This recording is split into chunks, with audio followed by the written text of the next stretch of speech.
Good morning, everybody. Welcome to wonderful Staten Island and the Staten Island Railway.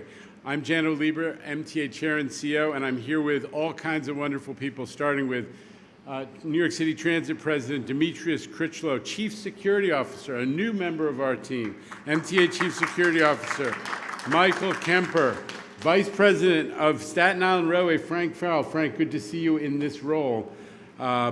Acting SVP of Subways, is Mandeep with us? Where's Mandeep? No Mandeep. He's the acting VP of Subways. Been a tough morning on the R train. Mandeep and team are managing well, but everybody, she's the one.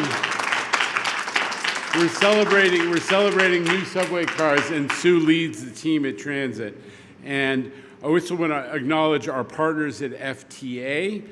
Who are or are not represented here, but the Federal Transit Administration has been a huge and important partner in this. But we've also got our Kawasaki behind me, and I want to acknowledge them. Hiroshi Murao, who's the President and CEO of Kawasaki Railcar Manufacturing. Hiroaki Shimamoto, thank you so much for being here. He's the CEO of Kawasaki Railcar, and Yusuke Hirose, the President and Chief Operating Officer. He's the guy who I see most. Thank you all for being here. We're so grateful for your partnership. Listen, we're excited to be here introducing the new R211Ss. This is our subway cars of the future brought to riders on the Staten Island Railway. These are the first new rail cars for SIRTOA, Staten Island Railway, in more than 50 years. You're going to be hearing a lot about new rolling stock because it is a huge piece of the MTA's 2025 to 2029 capital plan, which was just approved by the MTA board a couple of weeks ago.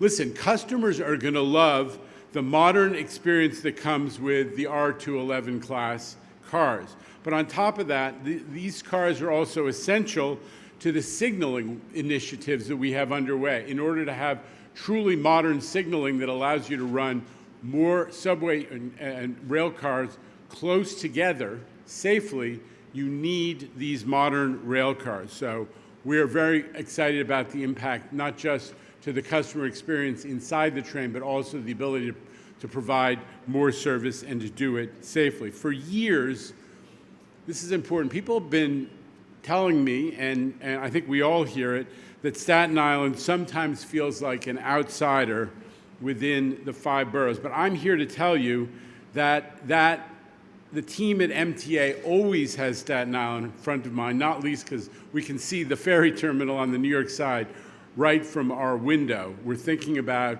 this important part of our system every day, and we take great pride in the service that we provide to Staten Islanders, whether it's the operation and maintenance of the Verrazano Bridge, a huge lifeline for Staten Islanders, in large part because we have so many express buses that rely on it.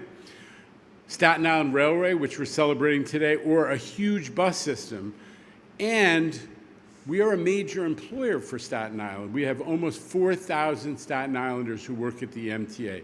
Please, we need not to forget that. And in fact, we have prioritized evidence that we prioritize Staten Island is the fact that we started here when we started doing borough by borough bus redesigns. The bus network all over the city of New York hasn't been updated in like 50 years, and we started to do it borough by borough, and we started with Staten Island because express buses and local buses are so important to this community. Now, we overlook frequently, I'm pointing at my brother, Mr. Martinez, here from the press, we got 130,000 plus daily riders across 56 local and express bus routes on Staten Island. That amount of service, that ridership is larger than the entire transit systems in major cities like Cleveland, Cincinnati, and St. Louis. Just Staten Island is bigger than transit in all those big cities. And we can't forget, of course, the free ferry, which I just came on. Many of the folks who travel on the ferry then connect to MTA services at the southern tip of Manhattan. You've got 11 subway and bus lines within a 5-minute walk of the Staten Island ferry terminal. The kind of connectivity we're talking about for Staten Island is essential to make the island an attractive place to live, especially for young people. And it's part of the reason that Staten Island property values have been growing. It has very much to do with the access to transit. And we want to improve service for Staten Islanders and MTA customers through the Capital Program, which has the Capital Program funded these new cars, and it's going to fund a ton of new cars for the number 1 train, for the number 3 train, the 4 train, the 5 train, all these IRT, what I still call the IRT, the numbered train lines that have cars that are aging out. We need new cars that are going to serve Staten Islanders when they get to the other side of the ferry route. I just want to emphasize one thing, that people talk about Staten Island like everybody drives. And we know there are a lot of people who drive because we operate the Verrazano Bridge. God knows we're aware of it. 3 times as many Staten Islanders commute to jobs in Manhattan by transit. So let's not forget about those people. When we're talking about transit for Staten Island, let's not forget about the people who depend on mass transit. Okay, now while I'm up here, I got to take a moment to introduce and celebrate somebody who's up here, the new guy, Staten Island's own Michael Kemper, who all of us, especially folks in the media and New Yorkers at large, got to know Chief Kemper when he was running the New York City Transit Bureau, and he is largely responsible, under the city's leadership, with driving transit crime way down. It's well below 2023, and more important, it's 12% below pre-COVID. So we have a lot to celebrate in terms of subway safety because of Michael Kemper, and now he's at the MTA. So welcome, Chief. We are thrilled that you're going to bring the same tenacity and dedication to your new role, and in that role, you're going to be the principal liaison with the NYPD, your old team over there, and overseeing counterterrorism, cybersecurity. We just had 2 days of a major cybersecurity event at MTA. It's a huge challenge. And protection of all MTA assets and facilities. When we deal with protesters like we did yesterday and every day for the last year, Chief Kemper will be leading that planning and that oversight. And of course, protecting MTA rail yards and a million other facilities as well. So we're just thrilled that you're with us at the MTA, so welcome. And Chief is discovering that the Staten Island Railway has blocks from his home, so we're gonna rely on you for daily reports on how we're doing. So with that, let me turn it over to my partner and dear friend, New York City Transit President, interim, acting, call it what you will, but for me, he's the President of New York City Transit, Demetrius Critchlow. Demetrius.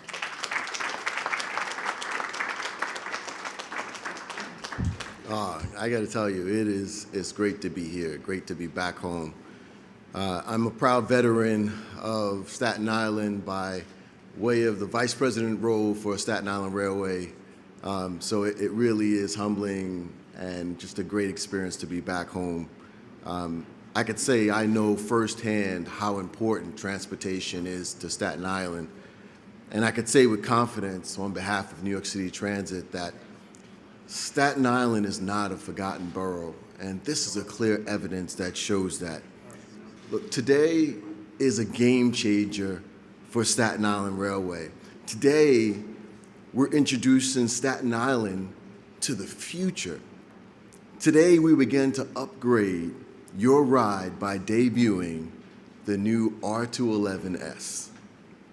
If you've been on the Staten Island Railway in the past few years, then you know the system like I do, and the cars are old, ancient, right? What you may not know is that these cars are the oldest cars in the entire MTA network.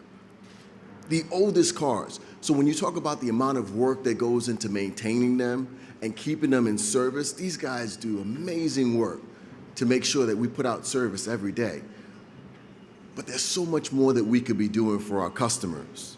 And that's what this is all about. So much has changed in our ability to be able to provide for our customers. Better customer service, better information, better amenities, better accessibility. We have proof of this by the rollout within New York City Transit. These new cars offer wider doors for improved passenger flow, better lighting, and will be faster and a smoother ride. They're also safer by coming pre-equipped with cameras which protect both our customers and our employees. If you want to talk about the MTA's commitment to accessibility, this is it. These cars have designated areas for priority seating for those who need it. Flip-up seats that are identified by a different color than the regular car.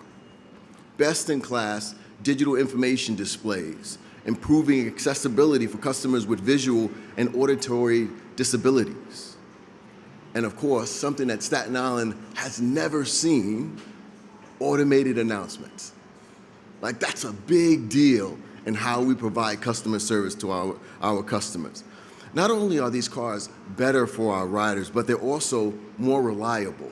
These cars are projected to be at least 6 times more reliable than the current R44 cars that we're operating here. So once these cars pass the in-service testing, and we're hoping that will be shortly, we'll introduce more R211Ss to the line with the goal of having the entire fleet done by mid-year next year. What an amazing, amazing journey we're on.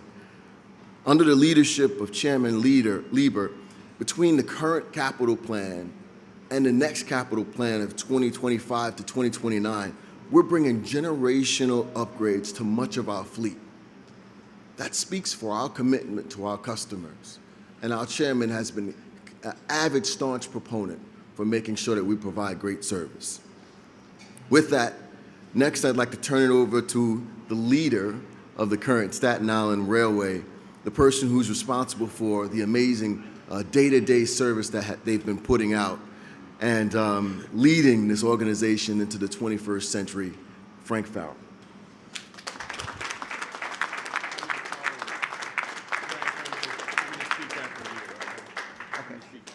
Okay. Thank you, Demetrius. I'm Frank Farrell, and it's been an honor to step in the role as the Vice President of Staten Island Railway. I'm a lifelong transit employee. I joined New York City Transit in 1999 as a track worker. In the 25 years since, I've served in numerous roles, keeping service moving safe throughout the subway system, including most recently as the Chief Track Officer. For the past few months, I've had the privilege of leading the teams here at Staten Island Railway, moving thousands of Staten Islanders every single day. Staten Island Railway is for so many the key to the city. It connects folks from across the borough to jobs, to schools, and to everything the city has to offer. Providing a safe, smooth journey to our riders is my #1 priority. And by finally modernizing our aging fleet, today is a big day here on Staten Island. I cannot wait for our operators to have the chance to get behind the controls of these new trains and for our customers to be greeted by brighter, more welcoming cars on their commute. Once this train passes its in-service testing, we'll be rolling more new trains out, and soon we'll be able to retire that 50-year-old fleet once and for all. With us today, I'd also like to introduce Christian Serrano, our locomotive engineer. There he is. And Naima Stewart, our conductor, who are going to take us on our first ride. Thank you. Okay, so all the introductions, we introduced our train crew, but there are a couple, now that we've got the full complement of public officials here, I just want to say a word about our thing. We have Michael Arvanatis, who's representing the council member. Where are you, Michael? Thank you for being here, and thank you for Council Member Hanks's support as we move forward with the Staten Island Railway. But a couple other acknowledgments. Governor Hochul obviously has been a huge supporter of the MTA, the MTA's effort to upgrade the passenger experience. It was she who put extra money into making sure that all of our, even the old cars, are going to have cameras. Now we're 75% on that process along the way to 100% camera-equipped cars. We have 15,000 cameras throughout the system, but now every subway car, every rail car is going to have them. So I just want to acknowledge Governor Hochul's support. Obviously, when we're celebrating what we get from the federal government, the FTA, we always have to thank New York's guardian angel in Washington, Chuck Schumer, who is a huge supporter of the MTA. But we also rely tremendously on the New York State Legislature for our funding in all ways and for many other things. And especially in a year when we're looking forward to a new capital program, a special tip of the hat to one of our consistent supporters who's now going to speak, Assembly Member Charles Fall. Thank you, Chairman Lieber, for your leadership and for making today happen. Also want to thank Governor Hochul for her commitment to Staten Island. I think this is just another good example of the governor delivering for Staten Island. The MTA staff for your continuous hard work in making sure that our transit system is working on a day in and day out basis, especially during the COVID pandemic. And look, from what I understand, the last time these trains were updated was in 1973. That's when Richard Nixon was president, all right? And now Joe Biden is president, and now we have new train cars here on Staten Island, which is exciting, very exciting. But this could not have been done without the leadership for our MTA chairman. And you heard what this is all about. It's about making sure that the customers have a fantastic experience when they enter the trains, right? That they feel safe, that they feel welcoming when they take our train system. So thank you again, Mr. Chairman, for making this day happen. I do have to admit, I forgot my Metro card, so I don't know if I could ride the train after this, but I'm sure you can make an exception, please. We'll make it. You'll make it up come the new legislative session. No problem. We'll make that happen. Thank you very much.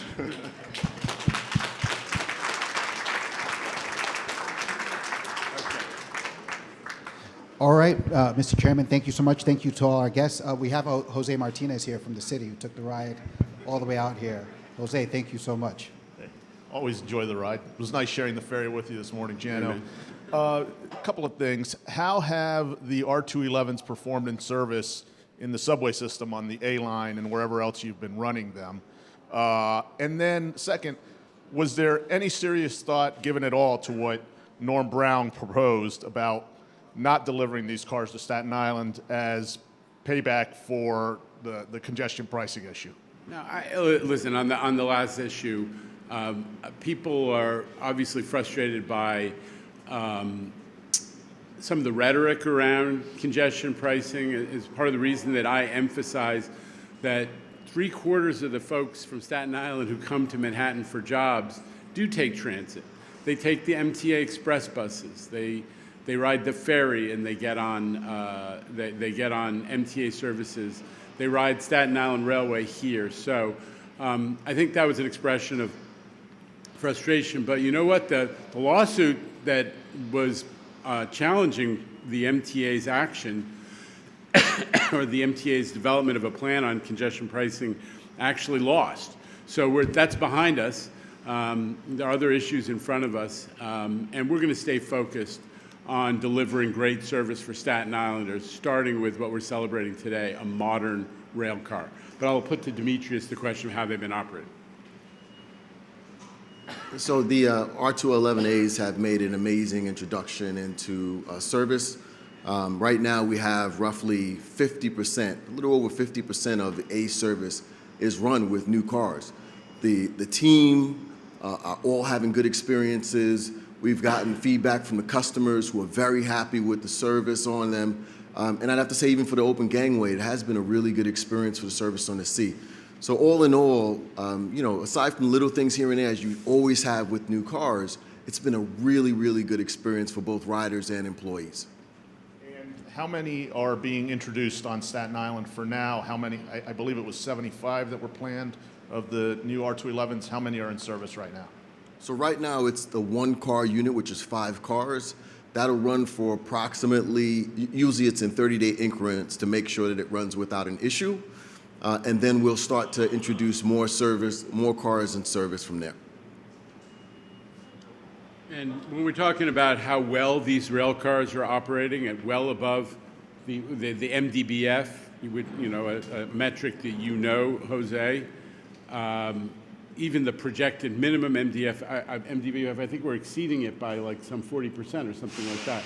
We'll give you the exact numbers, but these cars are performing really, really well in the subway system. So an extra big shout out to our friends from Kawasaki because they deliver great rail cars.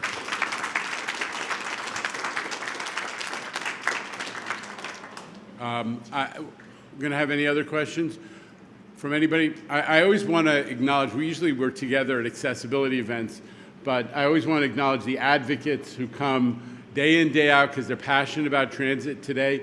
The accessibility team, Mr. Greif, Jason, are joined by some of the rail fans who love new cars. So they're in the back there. Listen, if there are people who are passionate about subways and mass transit, we want to hug them and bring them close. So thank you guys for being here. So with that, unless there are other questions, we're going to do the event, right? The inaugural ride, Mr. Chairman. The inaugural ride?